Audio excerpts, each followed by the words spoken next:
Chicken, mutton, fish, ഈ 3 ഉൽപ്പന്നങ്ങൾ ജനങ്ങളുടെ കയ്യിലേക്ക് അല്ലെങ്കിൽ വീടുകളിലേക്ക് എത്തിക്കുക എന്നുള്ളത് മാത്രമാണോ? അതിന്റെ അപ്പുറത്ത് എന്തെങ്കിലും? അത് നമ്മളെ കോർ പ്രൊഡക്റ്റുകളാണ് ഈ പറഞ്ഞ 3. പിന്നെ അതിന് പുറമെ നമുക്ക് ഇൻസ്റ്റന്റ് ഗ്രേവീസ്, മസാലകൾ, പിന്നെ ബൈ പ്രൊഡക്റ്റ് എഗ് ഉണ്ട്. പിന്നെ ഒരുപാട് അതിനോടനുബന്ധപ്പെട്ട ഡെയിലി യൂസ് പ്രൊഡക്റ്റുകൾ ഇതിൽ കയറുന്നുണ്ട്. 20 മിനിറ്റ്സ് മുതൽ 75 മിനിറ്റ്സിനുള്ളിലാണ് നമ്മളെ ഡെലിവറി, എക്സ്പ്രസ് ഡെലിവറി. 75 മിനിറ്റ്സ് എന്ന് പറയുമ്പോൾ ഒരു 1.5 മണിക്കൂറാവില്ലേ? യെസ്, 1.5 അപ്പൊ 1.5 മണിക്കൂറിന് 1 മണിക്കൂർ 45 മിനിറ്റ് ആയി കഴിഞ്ഞാൽ KFC തരുന്ന പോലെ പൈസ തിരിച്ചു തരും. എന്തോ കാരണവശാൽ നേരം വൈകി എന്ന് വിചാരിക്കാം. അപ്പൊ കസ്റ്റമർക്ക് ഒരു ഇതുണ്ടാവുമല്ലോ, എന്താ കസ്റ്റമർക്ക് അപ്പൊ ടെൻഷൻ ഉണ്ടാവും, അപ്പൊ വിളിക്കും, ഉണ്ടാവില്ലേ? തീർച്ചയായിട്ടും. അപ്പൊ ആ സമയത്ത് അതിനേക്കാൾ തൊട്ട് മുൻപെത്തിക്കാൻ അല്ലെങ്കിൽ നേരം വൈകിയാൽ നമുക്ക് എന്തെങ്കിലും അങ്ങനെ എന്തെങ്കിലും പ്ലാൻ? അത് നമ്മൾ പ്ലാൻ ആലോചിച്ചിട്ടുണ്ട്. നിലവിലെ ഒരു സൗദിയിലെ കമ്പനി ഇംപ്ലിമെന്റ് ചെയ്ത സാധനമുണ്ട്. എത്ര ഓരോ മിനിറ്റ് ഡിലേ ആവുന്നതിനും കസ്റ്റമർക്ക് റിവാർഡ് പോയിന്റ്. ഞാൻ ഈ ഫസ്റ്റ് സ്റ്റാർട്ടപ്പ് എന്നൊക്കെ പറഞ്ഞ അവിടെ പോയ സമയത്തും നമുക്ക് ഇനീഷ്യലി സപ്പോർട്ട് കാര്യങ്ങളൊന്നും അവിടുന്ന് കിട്ടൂല. കാരണം അത് നമ്മളെ നാടല്ല എന്നുള്ളൊരു ബുദ്ധിമുട്ടുണ്ട്.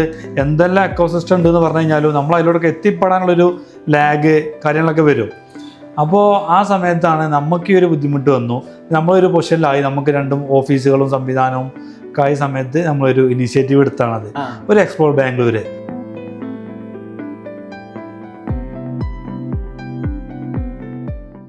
ഹായ്, നമസ്കാരമുണ്ട്. ഇന്ന് ഒരു സൗഹൃദ സംഭാഷണമാണ്. നമ്മുടെ കേരളത്തിൽ നിന്നും ഒരു ബ്രാൻഡ് ലോകത്താകമാനം പടരാൻ പോവുകയാണ്. അപ്പോൾ ഒരു സാധാരണക്കാരനായ ഒരാൾ, ഒരു മലബാറുകാരൻ ഒരു ബിസിനസ്സിലേക്ക് വരുമ്പോൾ അദ്ദേഹത്തിൻ്റെ അഭിപ്രായങ്ങളൊക്കെ കൂടി ഒരു പക്ഷെ നമ്മൾ സംസാരിക്കുമ്പോൾ നിങ്ങൾക്കോ എല്ലാവർക്കും ആ ബിസിനസ്സിൽ നിന്നും ആ ചിന്തയിൽ നിന്നൊക്കെ എന്തെങ്കിലും ഒരു ഐഡിയ കിട്ടുന്നു. അപ്പോൾ അത് കേട്ടപ്പോഴാണ് എനിക്കും ഇദ്ദേഹമായിട്ട് സംസാരിക്കാൻ തോന്നിയത്. കേരളത്തിലെ ഒരു 10,000-ഓളം ഫ്രാഞ്ചൈസികൾ ഡെവലപ്പ് ചെയ്ത്, നിങ്ങൾ കാണുന്ന പല ബ്രാൻഡുകളുടെ പുറകിൽ വർക്ക് ചെയ്ത്, ഒരു 10-20,000 കോടി ടേൺ ഓവറുള്ള പദ്ധതികളുടെ R&Dയിൽ വർക്ക് ചെയ്ത ഒരു എക്സ്പീരിയൻസ് ആയിട്ടുള്ള ചിന്ത ഉള്ള ഒരാളെന്ന നിലയ്ക്ക് എനിക്ക് ഈ ബിസിനസ് കേട്ടപ്പോൾ തോന്നിയതെന്ന് വെച്ചാൽ ഇത് ഇവിടെ ഒരു സംസാരമാവുന്നുള്ളതാണ്. എന്തായാലും ഉറപ്പായിട്ടും ഒട്ടനവധി രംഗത്തുണ്ടെങ്കിലും ഇത് ഒരു രസമുള്ളൊരു ബിസിനസ് ആയിരിക്കും. നമുക്ക് നമ്മുടെ അടുത്തിരിക്കുന്ന ആളെ പരിചയപ്പെടാം. മിസ്റ്റർ ജമാലുദ്ദീൻ. യെസ്. അപ്പോൾ ഇപ്പോൾ നാട്ടിലെ ആളുകൾക്കൊന്നും പുറത്തിറങ്ങാൻ അത്ര ഇഷ്ടമില്ല. പഴയ പോലെ നമ്മുടെ നാട്ടിൽ കച്ചവടത്തിൽ പോയി ചന്തയിൽ പോയിട്ട് വാങ്ങുന്ന സ്വഭാവമൊന്നുമില്ല. അപ്പം അതിൽ നിന്നായിരിക്കാം ഒരു പക്ഷേ ഇങ്ങനത്തെ ഒരു ചിന്ത വന്നിട്ടുണ്ടാവുക.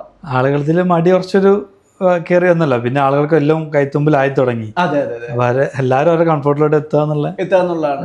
അത് മാത്രല്ല, എനിക്ക് തോന്നണേ ലോകത്താകമാനം ആളുകളുടെ വരുമാനത്തിന്റെ ഒരു വലിയ തുക ചെലവാകുന്നത് ഭക്ഷണങ്ങളിലാണ്, അല്ലെ?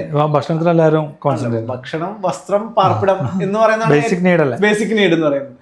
അപ്പോ ചിക്കൻ, മട്ടൻ, ഫിഷ്, ഈ 3 ഉൽപ്പന്നങ്ങൾ ജനങ്ങളുടെ കയ്യിലേക്ക് അല്ലെങ്കിൽ വീടുകളിലേക്ക് എത്തിക്കുക എന്നുള്ളത് മാത്രമാണോ? അതിന്റെ അപ്പുറത്ത് എന്തെങ്കിലും? അത് നമ്മളെ കോർ പ്രൊഡക്റ്റുകളാണ് ഈ പറഞ്ഞ 3.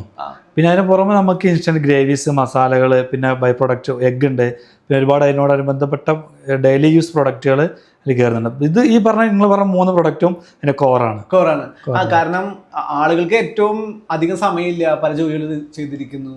അങ്ങനെ വീട്ടിൽ നിന്ന് ഇറങ്ങുന്നതിന് മുമ്പ്, ജോലി കഴിഞ്ഞ് വരുന്ന പെട്ടെന്ന് കിട്ടണം എന്നുള്ളത്. എത്ര സമയത്തിനുള്ളിൽ കിട്ടും?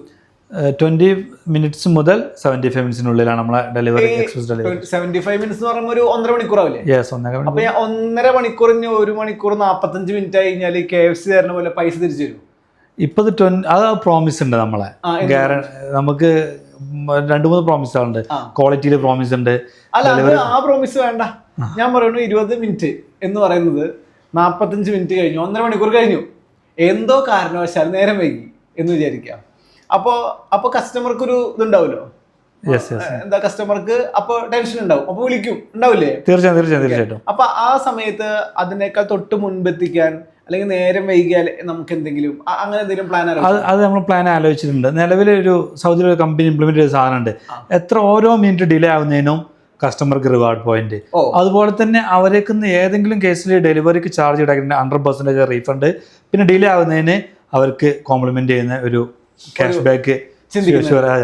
ഈ ചിക്കനും അത് സാധനങ്ങളൊക്കെ കുറച്ച് സമയം കഴിഞ്ഞാൽ കേടാവും എന്ന് പറഞ്ഞ് കേട്ടിട്ടുണ്ട്, അല്ലെങ്കിൽ നമ്മൾ എടുത്തു കഴിഞ്ഞാൽ. അപ്പൊ അത് എങ്ങനെ കൺസിസ്റ്റന്റ് ആയിട്ട് നമ്മുടെ സംവിധാനത്തില് അത് അതിന്റെ കോൾഡ് ചെയിൻ കീപ്പ് ചെയ്യാന്നുള്ളതാണ്. നമ്മൾ പ്രോസസ്സ് സ്റ്റാർട്ട് ചെയ്തത് മുതൽ എൻഡ് കസ്റ്റമറിലേക്ക് എത്തുന്നത് വരെ അതിനെ കോൾഡ് ചെയിൻ നമ്മൾ എന്ത് ചെയ്യുക, 4 ഡിഗ്രിക്ക് താഴെ കീപ്പ് ചെയ്യാന്ന്, കൺട്രോൾ ചെയ്യാന്നുള്ള. അതുപോലെ തന്നെ ഈ കസ്റ്റമർ എത്തിക്കഴിഞ്ഞാലും കുക്ക് ചെയ്യുന്നത് വരെ അവരും നല്ല രീതിയിൽ ആ സാധനത്തിന്. കോൾഡ് ചെയിൻ എന്ന് പറഞ്ഞു കഴിഞ്ഞാൽ അത് പോകുന്ന സമയത്ത് 4 ഡിഗ്രിക്ക് താഴെ കൺട്രോൾ ചെയ്യുക, ഒരു ഫ്രിഡ്ജിൽ വെച്ച പോലെ. അപ്പോൾ അതിന് നമ്മൾ കട്ട് ചെയ്തതിന് ശേഷമാണെങ്കിൽ അത് ഐസിങ് ചെയ്ത് പ്രോപ്പറായിട്ട് പാക്കിങ് ചെയ്ത് ഐസിങ്ങിൽ കീപ്പ് ചെയ്യുക. ഫ്രീസ് ചെയ്ത് കഴിഞ്ഞാൽ ഇതിൻ്റെ സ്ട്രക്ചറിന് വ്യത്യാസം വരും. അതല്ലാത്ത രീതിയിൽ മൈനസിലോട്ട് പോവാത്ത രീതിയിൽ ഒരു 4 ഡിഗ്രിക്ക് താഴെ കൺട്രോൾ ചെയ്യും. ഫ്രീസ് ചെയ്യാൻ പാടില്ല ശരിക്കും. ഫ്രീസ് ചെയ്യുമ്പോൾ അതിലൊരു വാട്ടർ കണ്ടന്റിൽ ചെറിയൊരു വ്യത്യാസം വരും, ചെറിയ വ്യത്യാസം വരും. അപ്പോൾ അത് ചെയ്യേണ്ട ആവശ്യമില്ല. ഫ്രഷിൽ നമ്മൾ ഡെലിവറി ചെയ്യുമ്പോൾ അതിനൊരു 0 to 4 കൺട്രോൾ ചെയ്താൽ മതി. ഇപ്പം നിലവിൽ എവിടെയാണ് ഓപ്പറേഷൻ നടക്കുന്നത്? ഇപ്പോൾ ബാംഗ്ലൂരാണ് നമ്മൾ സ്റ്റാർട്ട് ചെയ്ത ഓപ്പറേഷൻ ഉള്ളത്. അവിടെ തന്നെ ഇപ്പോൾ 2 യൂണിറ്റ് ആയിട്ടുണ്ട്. എക്സ്പെൻഷനാണ് ബോഡി കൊണ്ടിരിക്കുന്നത് അവിടെ. അപ്പോൾ ഈ കേരളത്തിൽ നിന്ന് എന്തുകൊണ്ടാണ് ആദ്യം തന്നെ ബാംഗ്ലൂർക്ക് ചിന്തിച്ചേ? നമ്മൾ എക്സ്പോർട്ട് ചെയ്ത സമയത്ത് കേരളത്തിൽ നിന്ന് ചെയ്തിട്ടുണ്ട്, തമിഴ്നാട്ടിൽ നിന്ന് ചെയ്തിട്ടുണ്ടായിരുന്നു. പിന്നെ ഈ ഒരു സ്കെയിലബിൾ ബിസിനസ് ചെയ്യണം എന്നുള്ള ആഗ്രഹത്തിൽ നിന്നാണ് എക്സ്പോർട്ടിൽ നിന്ന് ഞാൻ മാറിയിട്ട് റീറ്റെയിൽ സെഗ്മെന്റിലേക്ക് വരുന്നത്. ഒരു ഗ്ലോബൽ ബ്രാൻഡ് ചെയ്യണം, സ്കെയിലബിൾ, ആ ഒരു ആശയത്തിൻ്റെ പുറത്താണ് വന്നത്. അപ്പോൾ അതിന് നമ്മൾ ചെയ്യാൻ ഉദ്ദേശിക്കുമ്പോൾ നാട്ടിലാണെങ്കിൽ നമുക്ക് നല്ല ഗ്രൗണ്ട് സപ്പോർട്ട് കാര്യങ്ങളൊക്കെ കിട്ടും ഇനീഷ്യലി. പക്ഷേ അതിൻ്റെ ഒരു വളർച്ച നമുക്കൊരു ഡൗട്ട്. പക്ഷേ നല്ല മാർക്കറ്റ് പൊട്ടൻഷ്യൽ ഉണ്ട് ബാംഗ്ലൂർ ആകുമ്പോൾ. അങ്ങനെ നോക്കി നമ്മൾ എന്ത് ചെയ്തു, ഒരു എക്കോസിസ്റ്റം ഉണ്ട്, മാർക്കറ്റ് പൊട്ടൻഷ്യൽ ഉണ്ട്, നീഡ് ഉണ്ട്. അപ്പോൾ നമ്മൾ ആദ്യം ഒരു ഇനീഷ്യൽ സ്റ്റെപ്പ് എടുക്കുമ്പോൾ ഒരു പാളിച്ച വരരുത് എന്നുള്ള ഉദ്ദേശം. ഈ അടുത്ത് പേപ്പറിൽ ഭയങ്കര വാർത്തയായിരുന്നല്ലോ, അവിടുത്തെ ഒരു എക്സ്പ്ലോർ ബാംഗ്ലൂർ എന്ന് പറഞ്ഞ കോൺസെപ്റ്റ് ഒക്കെ. അതെന്തായിരുന്നു? അത് നമ്മൾ അനുഭവിച്ചൊരു പെയിന് സൊല്യൂഷൻ. കാരണം ഞാൻ ഈ ഫസ്റ്റ് സ്റ്റാർട്ടപ്പ് എന്നൊക്കെ പറഞ്ഞാൽ അവിടെ പോയ സമയത്തും നമുക്ക് ഇനീഷ്യലി സപ്പോർട്ട് കാര്യങ്ങളൊന്നും അവിടുന്ന് കിട്ടൂല. കാരണം അത് നമ്മളെ നാടല്ല എന്നുള്ളൊരു ബുദ്ധിമുട്ടുണ്ട്. എന്തെല്ലാം എക്കോസിസ്റ്റം ഉണ്ട് എന്ന് പറഞ്ഞു കഴിഞ്ഞാലും നമ്മൾ അതിലൂടെ എത്തിപ്പെടാനുള്ളൊരു ലാഗ് കാര്യങ്ങളൊക്കെ വരും. അപ്പോൾ ആ സമയത്താണ് നമുക്ക് ഈ ഒരു ബുദ്ധിമുട്ട് വന്നു. നമ്മളൊരു പൊസിഷനിലായി, നമുക്ക് 2 ഓഫീസുകളും സംവിധാനവും ആയ സമയത്ത് നമ്മളൊരു ഇനീഷ്യേറ്റീവ് എടുത്താണത്. ഒരു എക്സ്പ്ലോർ ബാംഗ്ലൂർ അവസരം, ഒരു നല്ല ആഗ്രഹമൊക്കെ ആയിട്ട് വരുന്നവർക്ക് ഒരു 3-4 മാസമൊക്കെ അടിച്ചു പൊളിച്ച് ഒരു ചെറിയ ജോലി ചെയ്ത് ആഗ്രഹിക്കുന്ന ആളുകൾ അവർ കാര്യങ്ങളൊക്കെ മനസ്സിലാക്കാൻ പറ്റും, പഠിക്കാൻ പറ്റും, പിന്നെ ഒരു ഗൈഡൻസ് കിട്ടും. ആ ഒരു ഇനിഷ്യേറ്റീവിനെ പുറത്തെടുത്താണ്. അപ്പോൾ അത് മീഡിയയിലായി, ന്യൂസായി, പബ്ലിസിറ്റി ആയി. ഇത് ആദ്യം തുടങ്ങുന്ന സമയത്ത് ഈ കറക്റ്റ് സമയത്ത് കിട്ടാതിരിക്കുക, ഡെലിവറി ബോയ്സിന് കിട്ടാണ്ടിരിക്കുക, സപ്ലൈ ചെയിൻ കറക്റ്റ് ആവാതിരിക്കുക, ഇങ്ങനെ കുറേ പ്രശ്നങ്ങൾ ഉണ്ടായിട്ടുണ്ടാവുമല്ലോ. അതുണ്ട്, ഉറപ്പായിട്ടുണ്ടാവും. ഇതിനെങ്ങനെയാ തരണം ചെയ്യാൻ നമ്മൾ എങ്ങനെയാ ട്രൈ ചെയ്യുന്നത്? അത് നമ്മൾ ഓരോ സ്റ്റെപ്പായിട്ട് നമ്മൾ പിന്നെ വളരെ ബേസിക് നിന്ന് തുടങ്ങിയതാ. റീറ്റെയിൽ സ്റ്റോറാണ് ഫസ്റ്റ് ചെയ്തത്.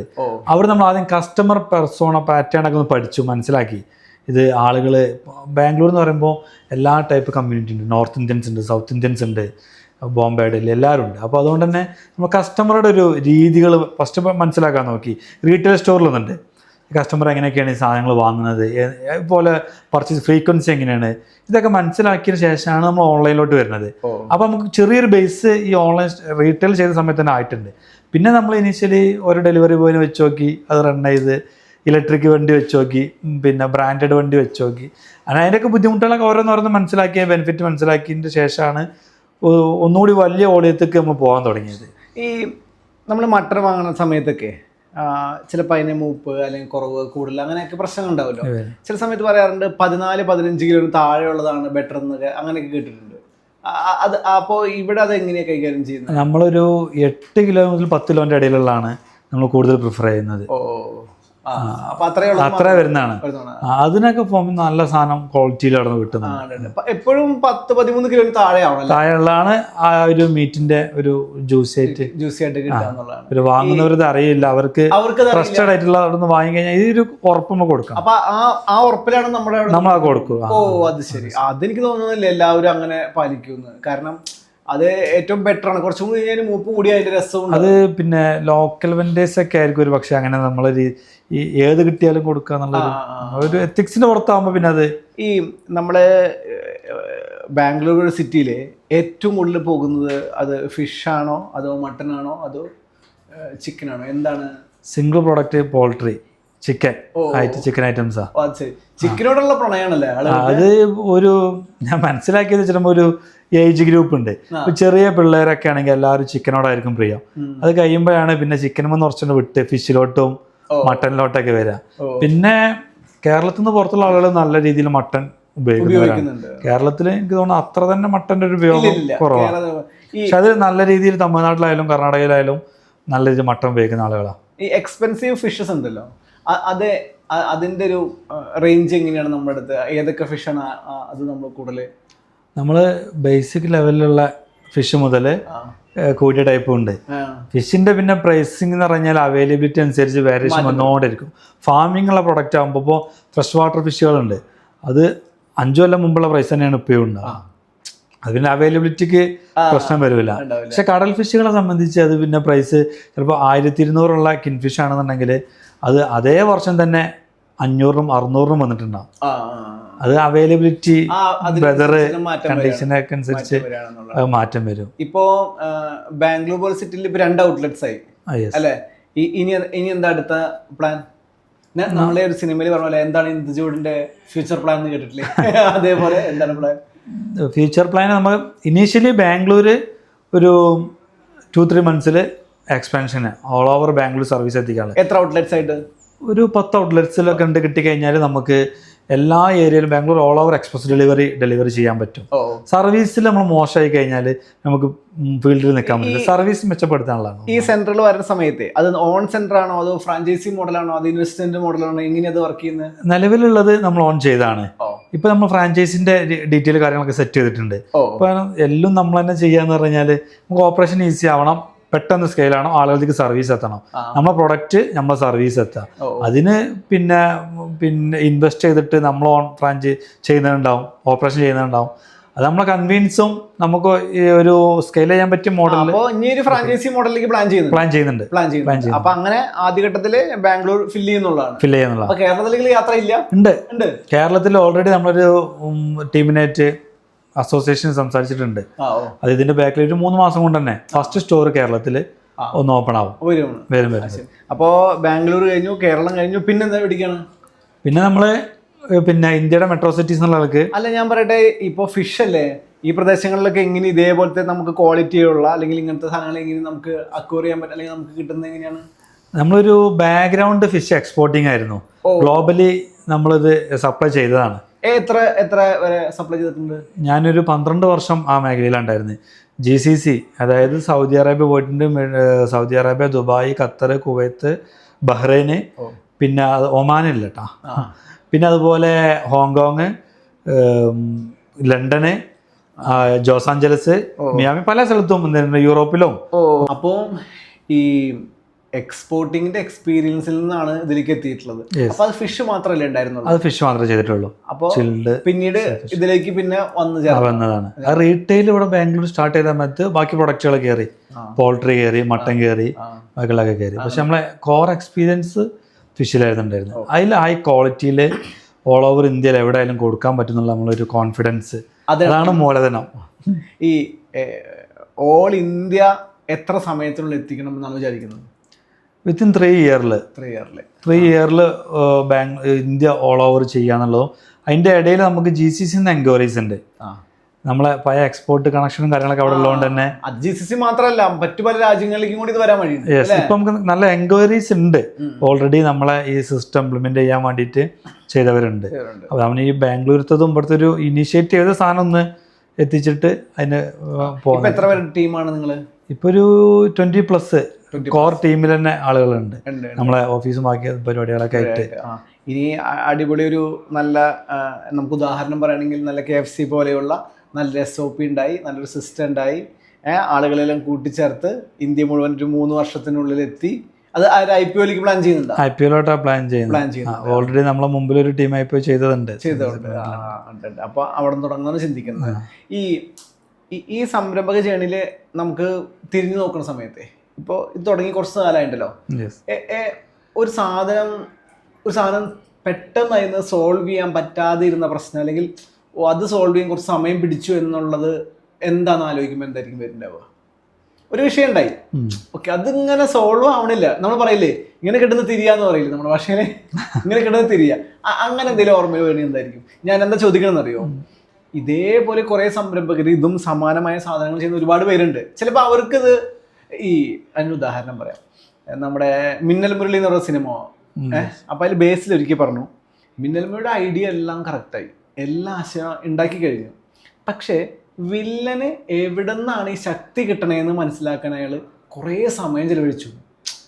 നായകന് ശക്തി കിട്ടുന്നുണ്ട്, പക്ഷേ അപ്പോൾ ഒരേ സ്ഥലത്ത് തന്നെ 2-3 ശക്തി ഇങ്ങനെയാ വരിക, അത് ലോജിക്കലി കറക്റ്റ് ആവില്ല. ഇങ്ങനെ ലാസ്റ്റ് 6-7 മാസം കഴിഞ്ഞിട്ട് അത്ര അല്ല ഒരു ഡിമ്മിലിന്റെ 2 സൈഡ് ഉണ്ടാക്കിയാൽ പോരെ. സത്യത്തിൽ എന്താണ് ചെറിയൊരു കാര്യമാണ് അല്ലേ? പക്ഷെ നമ്മുടെ സമയം ഒരുപാട് ഇത്തരത്തില് ചില കാര്യങ്ങളിൽ പെട്ടിട്ടുണ്ടാവാം. ഒരു സംരംഭകൻ എന്ന നിലയ്ക്ക്